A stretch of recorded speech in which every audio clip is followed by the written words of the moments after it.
வாழ்க வாழ்க வாழ்கவே, மே தீனம் வாழ்கவே, வாழ்க வாழ்க வாழ்கவே, மே தீனம் வாழ்கவே, பொங்கட்டும் பொங்கட்டும் தொழிலாளர் ஒற்றுமை, பொங்கட்டும் பொங்கட்டும் வெல்லட்டும் வெல்லட்டும் வெல்லட்டும் வெல்லட்டும் வெல்லட்டும் தொழிலாளர் ஒற்றுமை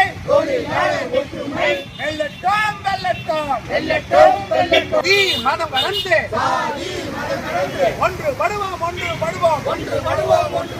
படைக்கட்டும் இயந்திரங்களை இயக்குகின்ற தொழிலாளர் கைகள் படைக்கட்டும் வாபஸ் வாங்க நான்கு தொழிலாளர் தொகுப்புகளை வாபஸ் வாங்க, பறிக்காதே 8 மணி நேர வேலையை பறிக்காதே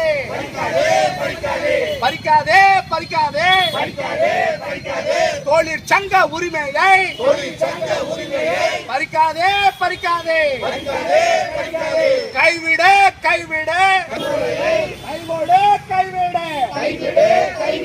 தொழிலாளர் அனைவருக்கும் நாள் ஒன்றுக்கு 1500 சம்பளமாக வழங்கிடு 42,000 வழங்கிடு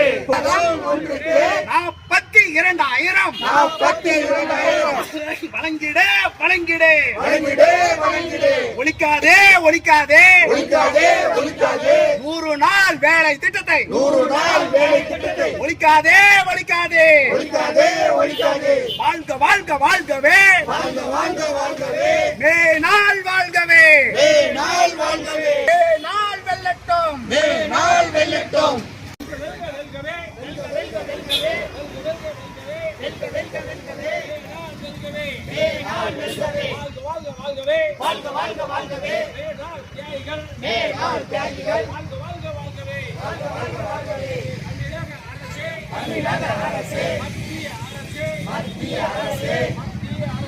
மத்திய அரசே ஒரு நாளைக்கு மாதம் ஒன்றுக்கு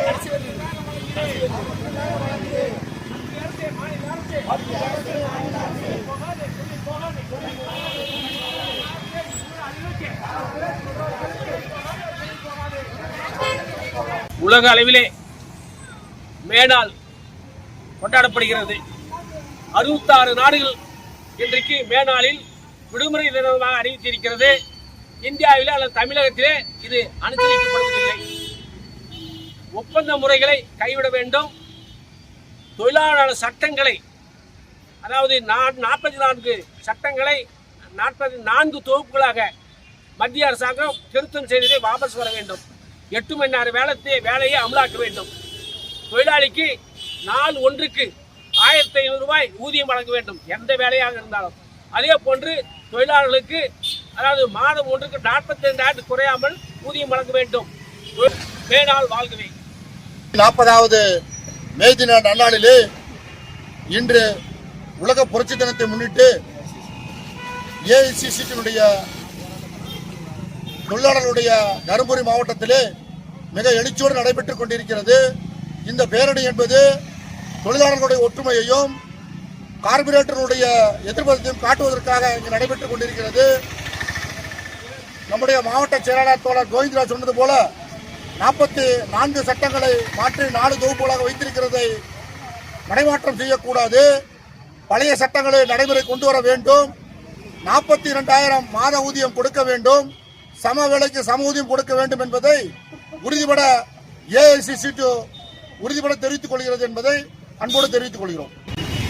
அன்பார்ந்த தோழர்களே, இன்று உலகம் முழுவதும் 140வது மே நாள் விழா கொண்டாடி வருகிறது.